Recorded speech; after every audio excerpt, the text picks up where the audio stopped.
But we back at it, man. Live at this shit. Looking at the life of who that little Yummy. Yummy. Sandifer. Tupac shot the boy out in the song. I know. Oh, Yummy, man. Them Chicago boy put him up to a killing, and they ain't think he was gonna hold water. They thought he was gonna spill his beans about the murder that they was all involved in, so they stepped on him. Yeah, got him out the way. That fucked up. I think he was a baby. 11 years old. He was born in 83 and died in 94. Yeah, he was very young. Man, that's the youngest one from back then. That we know about. That they spoke ain't about. The only ones, that was actually active. Yeah. They was out there. He just one of them. He was out on the block with these niggas, and they invited him into a moment where they did something criminal, and them fellas wasn't feeling like little homie was gonna hold water, and so they stepped on him, man. And Yummy is a household name now today with a certain generation of people that know better, that know about it. You feel me? Yummy. A little Chicago, I think that was Chi-Town, wasn't it? Yeah, he from Chicago. Yeah, He was a black Chi-Town. disciple. They sent him to go kill some GD niggas. Mm-hmm. But he ended up hitting one of the GD nigga daughters, the little girl, they saying. Why they let the baby shoot? It was more easy for him. Like you say, why would they let the baby shoot? Why y'all let If y'all got a target, Yeah. let the target go get the target. What if the baby in company? He just in company, but you getting him to shoot so you can evade liability and responsibility for the crime. Right. And then ultimately he end up having y'all crush him over some shit that y'all over y'all what y'all sent him to do. Y'all put that in front of him. He Totally. ain't know none of that. Come on, man. He ain't create that, but he got involved in your baby. And shit, it's a whole lot of people responsible for that sad story. You know what I mean? And that's bogus. Like them Chicago niggas always say, that's bogus. That was bogus. goofy. That was What bogus. they call goofy. They say goofy and bogus all the time in Chi-Town. That's That their was goofy. main shit. You a goofy. Yeah. You're a goofy or you bogus. Yeah. But Shorty 11 years old going to complete a mission like that. and some young And then when he do it, yeah, I'll kill him. some other young street niggas that's elder to him, they older than They a him. little older than They him. stepped on it. They stepped on the two brothers.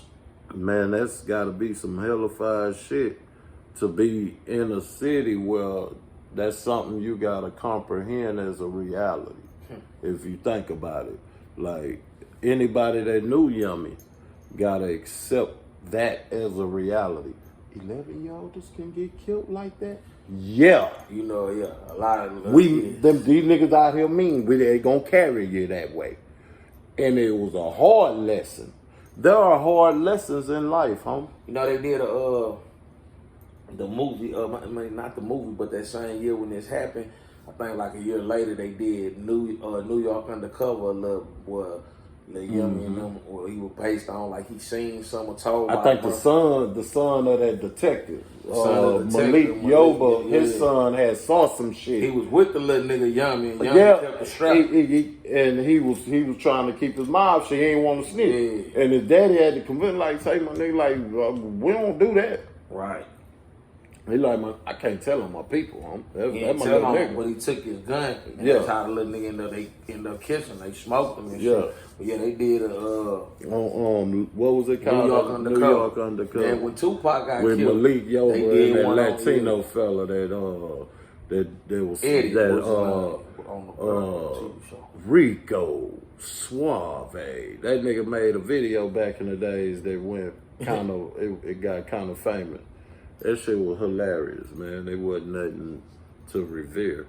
But yeah, that Yummy story was a reality. I remember that shit made time. It was nationwide. Everybody knew who the fuck Yummy was at that time. Like I killed the 11-year-old. Like they were but that little nigga had a name. It was the backstory. Yeah. The fact that he was caught up in the bullshit with them folks that actually killed him. If it was just he was innocent victim of a shooting, Yeah, it wouldn't have been such a polarizing story. But the effort of the story being polarized was the backstory. The fact that 11-year-old got off the porch and he out there, moving and shaking, and then he end up doing something that caused his peers that he patronized to haul off and feel like they couldn't trust him, and they decided to kill him. I don't know why they killed him. They said this little nigga had about 200 some felonies. He been solid. Man, they did that shit for whatever reason, my nigga. A nigga, after you do the shit with the nigga, you might think like man, nah, they might tell. And then you lay down and go to sleep and pray and swear to God he don't tell.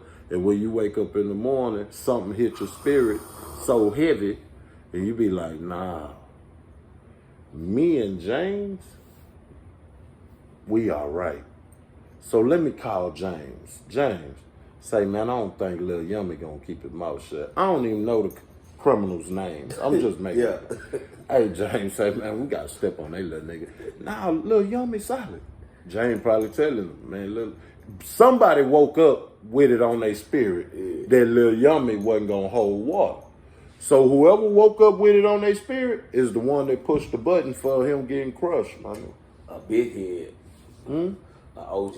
No, not necessarily. Whoever had the sentiment for had the sentiment for not trusting Yummy amongst the crime that they committed. Yeah, but and there was two other little fellas. Niggas wasn't with Yummy when he committed that crime. They got put on Yummy by a big homie that sent Yummy to do it. You feel me? So they went on and did what a nigga told them to do, just like the nigga had told Yummy to do it, but he never been brought up.